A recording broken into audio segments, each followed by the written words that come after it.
واقف ہیں. قل هو اللہ احد اللہ الصمد لم یلد ولم یولد ولم یکن لہ کفوا احد.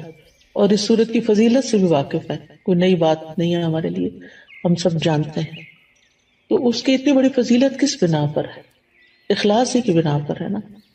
تو جس طرح اللہ سبحانہ و تعالیٰ ایک ہے، قل هو اللہ احد، صورت کی فضیلت جو کام یا جو عبادت اس کے لیے ہو وہ بھی بس صرف اس ایک اکیلے کے لیے ہونی چاہیے، اس کے ساتھ کسی اور کو ملانا نہیں چاہیے، کسی اور کو شریک نہیں کرنا چاہیے. تو اخلاص کا لفظی مطلب ہوتا ہے کسی چیز کو آمیزش سے چھانٹ کے الگ کر دینا، یعنی کسی دوسری چیز کی ملاوٹ سے بالکل الگ کر دینا اس کو. اور لغوی معنی اخلاص کے ہوتے ہیں پاک صاف ہونا اور خالص ہونا، یعنی ہمارا عمل جو ہے جو ہم اللہ کے لیے کرتے ہیں وہ ہر طرح کی آمیزش سے بالکل صاف ستھرا ہو، خالص ہو، پیور ہو. اور امام راغب اصفہانی جو ہیں، آپ لوگوں نے ان کا نام سنا ہوگا، مفردات القرآن کے نام سے قرآن مجید کی ڈکشنری ہے اور بہت ہی بہترین ڈکشنری ہے، ہر قرآن کے طالب علم کو اس سے واقفیت ہونی چاہیے. تو امام راغب اصفہانی لکھتے ہیں کہ الاخلاص التبری عن کل ما دون اللہ تعالی. اخلاص یہ ہے کہ اللہ کے علاوہ ہر ایک سے دل کو پاک کر لیا جائے، یعنی جب ہم اللہ کے لیے کوئی کام کرتے ہیں تو بس وہ صرف اللہ کے لیے ہو، کسی اور کے لیے نہ ہو. اس کے بارے میں کئی ایک اقوال ہیں، لیکن جیسے عز ابن عبد السلام کا قول ہے، وہ کہتے ہیں کہ اخلاص یہ ہے کہ انسان اطاعت کے کام کو اللہ اکیلے کے لیے خالص کرتے ہوئے انجام دے. کس طرح؟ وہ اس طرح کہ اس عمل کے ذریعے سے لوگوں سے اپنی تعظیم اور توقیر یعنی عزت کا ارادہ نہ کرے، یعنی کوئی اچھا کام کر کے پھر وہ لوگوں سے توقع نہ رکھے کہ اب چونکہ اس نے اچھا کام کر لیا اس لیے سب اس کو عزت دیں. مثال کے طور پر اگر ایک ٹیچر ہے، میں اپنے آپ کو ہی لیتی ہوں کہ مجھے تعلیم دینے کے بعد، پڑھانے کے بعد، سکھانے کے بعد جن کو میں سکھا رہی ہوں ان سے یہ توقع نہیں رکھنی چاہیے کہ اب چونکہ میرا ان پہ احسان ہے لہٰذا یہ اس کا بدلہ کم از کم اس صورت میں تو ضرور دینا کہ یہ مجھے رسپیکٹ دیں، اور اگر وہ رسپیکٹ نہ دیں تو پھر مجھے بہت برا لگے اور میں ڈسہارٹ ہو جاؤں اور پھر میں اپنا کام چھوڑ دوں اور لوگوں سے بدظن ہو جاؤں اور پھر ان کے خلاف ادھر ادھر غیبت چغلی شروع کر دوں اور فرسٹریشن کا شکار ہو جاؤں. تو یہ سارا نتیجہ کس بات کا ہے کہ میرے اصل کام میں اخلاص ہی نہیں تھا. تبھی تو میں اس نتیجے پہ پہنچی، اس ہلاکت کے گڑھے میں کہ فرسٹریشن کا شکار ہوئی، اور اس فرسٹریشن میں پڑھ کے پھر میں نے جس مقصد اور جس نیت اور جس جذبے اور جس بڑے بڑے ارادے کے ساتھ میں نکلی تھی وہ تو وہیں رہ گیا نا، وہ تو چلا گیا کہیں اور، ختم ہو گیا سب کچھ. پھر وہ کہتے ہیں کہ اور نہ کوئی دینی نفع حاصل کرنے کا مقصد ہو اور نہ کوئی دنیاوی نقصان دور کرنے کا ارادہ ہو، یعنی کچھ بھی اور نہ، ہر چیز ہٹا دی جائے سوائے اس کے کہ اللہ کی رضا سامنے ہو. اسی طرح یہ بھی کہا جاتا ہے کہ اخلاص کا صحیح مفہوم یہ ہے کہ انسان زندگی میں جو بھی عمل کرے اور جس سطح کی اور جس شکل کی بھی عبادت کرے، یعنی عبادت کی مختلف شکلیں ہیں نا، ایک تو نماز روزہ ہے ہی ہماری فارمل عبادت، اور ایک اس کے علاوہ جو ہے وہ جیسے امام ابن تیمیہ نے عبادت کی تعریف کی ہے نا کہ ہر قول اور ہر عمل جو ہے ظاہر ہو یا باطن ہو وہ اللہ کی تعظیم اور محبت کے ساتھ کیا جائے. یعنی جتنے بھی ہمارے ظاہری اعمال ہیں یا باطنی اعمال اگر وہ اللہ کے لیے کیے جا رہے ہیں تو ساری عبادت بن جاتے ہیں، اللہ کے بتائے ہوئے طریقے کے مطابق ہیں، اس کی رضا کے مطابق ہیں. تو بہرحال جتنی بھی عبادت کی شکلیں ہیں تو انسان کا دل اس عبادت اور عمل میں صرف اور صرف اس بات پہ مطمئن ہو کہ میں یہ عبادت صرف اللہ تعالیٰ کی رضا کے لیے کر رہا ہوں. اور اسی طرح انسان اپنے دل کو ہر طرح کے نفسانی، ظاہری، باطنی خواہشات سے پاک کرے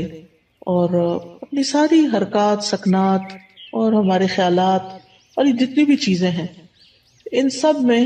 صرف اللہ سبحانہ وتعالیٰ کی رضا مقصود ہو. یعنی ہم ایک ہاتھ بھی اٹھائیں، ہمارا مسکرانا بھی، ہمارا دیکھنا بھی، ہمارا چلنا پھرنا، یعنی جو ہی ہمارے ذہن میں یہ خیال آئے کہ فلاں مجھے دیکھ کے کہے گا واہ کیا اسمارٹ ہے یا کتنی ایکٹیو ہے یا کتنا، تو فوراً اس طرف سے توجہ ہٹا لی جائے. ایسا شخص لوگوں سے کتنا بے نیاز ہو جاتا ہے نا، لوگوں کی تعریف سے بے نیاز ہو جاتا ہے، لوگوں کی طرف سے پہنچنے والے فائدے کی توقع سے بے نیاز ہو جاتا ہے کہ یہ اس طرح میری قدر کرے گا اور اس طرح مجھے اپریشیٹ کرے گا. یہ ایسا انسان سارے چنگلوں سے ایک طرح سے آزاد ہو جاتا ہے، کیونکہ اس کی نظر صرف اللہ کی رضا پہ لگی ہوئی ہوتی ہے. اللہ سبحانہ وتعالیٰ نے قرآن مجید میں ہمیں حکم بھی دیا ہے سورۃ البینہ میں، وما امروا الا ليعبدوا الله مخلصين له الدين حنفاء ويقيموا الصلاة ويؤتوا الزكاة وذلك دين القیمہ، اور انہیں اس کے سوا حکم نہیں دیا گیا کہ وہ اللہ کی عبادت کرے اس حال میں کہ اس کے لیے دین کو خالص کرنے والے ایک طرف ہونے والے ہوں، اور نماز قائم کریں اور زکوٰۃ دیں، اور یہی درست دین ہے. وذلك دین القیمہ. اسی طرح اللہ سبحانہ وتعالیٰ صرف اس عمل کو قبول کرتے ہیں جو صرف اس کے لیے ہوتا ہے. نبی صلی اللہ علیہ وسلم فرماتے ہیں کہ اللہ تعالیٰ فرماتا ہے میں بہترین شریک ہوں، پس جس نے کسی کو میرے ساتھ شریک کیا تو وہ عمل اسی شریک کے لیے ہے. یعنی کسی اور کو اگر آپ اس میں شامل کر لیں گے تو وہ عمل اس کا ہو جائے گا، اللہ تعالیٰ کے لیے نہیں ہوگا. اے لوگوں اپنے اعمال کو اللہ کے لیے خالص کرو،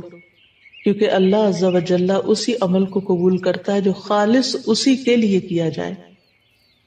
اب سوال یہ پیدا ہوتا ہے کہ پھر اخلاص کے نتائج کیا ہوں گے، فوائد کیا ہوں گے، ثمرات کیا ہوں گے؟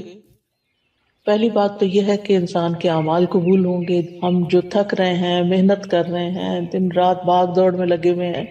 ہماری زندگی کا ایک ایک لمحہ جو استعمال ہو رہا ہے، یہ سارا میزان میں ہماری حسنات میں شامل ہو جائے گا. یعنی یہ سب سے بڑا فائدہ ہے، یعنی قبولیت ہو جائے گی. کیونکہ حدیث میں آتا ہے کہ اللہ تعالیٰ صرف اس عمل کو قبول فرماتا ہے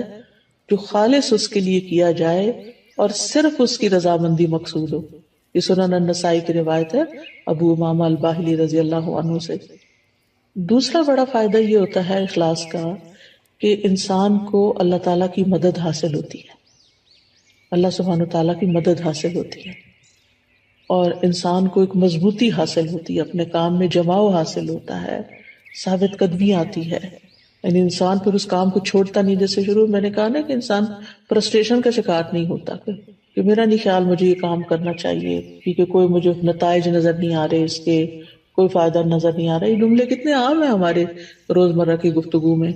حتیٰ کہ لوگ یہاں تک کہہ دیتے ہیں ابھی تک میں نے اتنا قرآن پڑھا، دین پڑھا ہے، میرے عمل میں کوئی تبدیلی نہیں آئی تو میرا نہیں خیال کہ مجھے یہ کنٹینیو کرنا چاہیے. بعض اسٹوڈینٹس کہتے ہیں ہمیں یہ کورس کنٹینیو نہیں کرنا چاہیے کیونکہ ہم کچھ زیادہ تو فائدہ حاصل نہیں کر رہے. بھائی ایک ایفرٹ تو لگا رہے ہیں، ایک نیک کام میں ایفرٹ لگا رہے ہیں، اس کا فائدہ آپ کو دنیا میں ہی چاہیے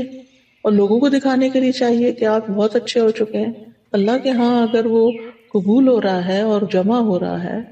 تو وہی سب سے بڑا فائدہ ہے کہ آپ کا وقت فضول کاموں کی بجائے ایک اچھے کام میں استعمال ہو رہا ہے. تو اس طرح یہ ہے کہ انسان کے اندر ایک مضبوطی آتی ہے اور وہ نیک کاموں کو چھوڑتا نہیں ہے. اور جیسے پہلے بھی بات ہوئی کہ قبولیت آتی ہے اور اللہ سبحانہ وتعالیٰ انما یتقبل اللہ من المتقین، تو جب قبول ہوتا ہے عمل تو پھر مدد بھی آتی ہے اللہ سبحانہ وتعالیٰ کی. اچھا، تیسرا فائدہ کیا ہے؟ تیسرا فائدہ یہ ہے کہ انسان کا دل جو ہوتا ہے وہ بہت سی بیماریوں سے پاک ہو جاتا ہے، دل کے امراض کا علاج ہو جاتا ہے. یہ بالکل ایسے ہی ہے نا جیسے اگر کسی میلے برتن میں آپ صاف پانی ڈالنا شروع کر دیں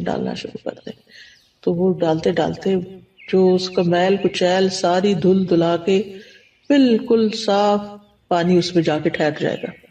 تو اسی طرح جب ہمارے اندر اخلاص آتا ہے، بار بار ہم اللہ سبحانہ وتعالیٰ کے لیے اپنی نیت کو خالص کرتے ہیں تو وہ نیک کام جاری رکھتے ہیں، اور جتنا وہ جاری ہوتا ہے تو وہ جاری پانی کی طرح ہوتا ہے جو ہمارے دل کے اندر پھر جتنی بھی میل کچیل ہے اس کو باہر نکال دیتا ہے. تو دل کی بیماریاں، سب سے بڑی بیماری تو نفاق کی ہے، اور نفاق اپوزٹ ہے اخلاص کا. پھر اسی طرح نفاق کی جو علامتیں ہیں اور دیگر جو برائیاں ہیں جیسے حسد ہے، کینہ ہے، بغض ہے، خیانت ہے، یہ ساری چیزیں. پھر اسی طرح یہ ہے کہ حدیث میں آتا ہے 3 چیزیں ایسی ہیں جن کی وجہ سے ایک مسلمان کا دل دھوکہ نہیں کھا سکتا، یعنی حسد یا کینہ نہیں رکھتا.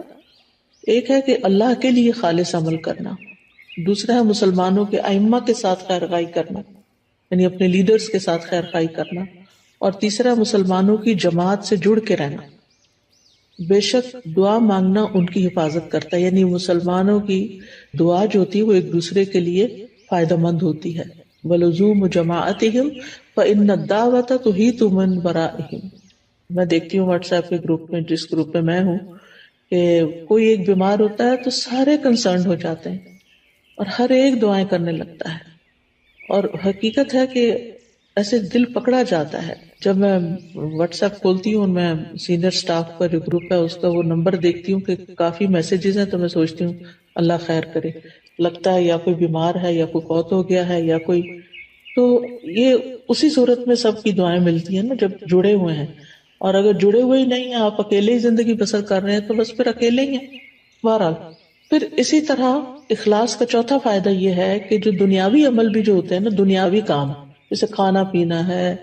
بچے پیدا کرنا ہے، شوہر بیوی کا تعلق ہے، خرید و فروخت ہے، یہ سارے کام بھی اخلاص کی وجہ سے نیک اعمال میں شامل ہو جاتے ہیں۔ جیسے صحابہ نے نبی صلی اللہ علیہ وسلم سے پوچھا تھا کہ اللہ کے رسول، ہم میں سے اگر کوئی اپنی خواہش پوری کرتا ہے تو کیا اسے اس میں بھی اجر ملتا ہے؟ تو آپ نے فرمایا بتاؤ، اگر وہ خواہش حرام جگہ پوری کرتا ہے تو کیا اس پر گناہ ہوتا؟ تو اسی طرح جب وہ اسے حلال جگہ پوری کرتا ہے تو اس کے لیے اجر ہی اجر ہے۔ تو اس میں آپ دیکھیں کہ مثلاً آپ والدین کی خدمت کر رہے ہیں، اپنے روزمرہ کے کاموں میں آپ دیکھیں کہ کچھ کام تو آپ خالص دینی کام کر رہے ہوتے ہیں، لیکن بہت سے کام دن بھر میں دنیاوی کام بھی ہمارے روٹین میں شامل ہو جاتے ہیں، جیسے کھانا پکانا ہے، کھانا سرو کرنا ہے، برتن سمیٹنا ہے، بچوں کے پیچھے پڑ کے ان کو کھلانا ہے، بزرگ ہیں تو ان کے چڑچڑے پن کے باوجود ان کے ساتھ خیر خائی کا معاملہ کرتے ہوئے ان کی ضروریات کا خیال رکھنا ہے، یہ سارے کام بندے کو تھکا دینے والے ہوتے ہیں، اور اینڈ آف دا ڈے پھر یا آوازیں بلند ہونے لگتی ہیں انسان کی، یا پھر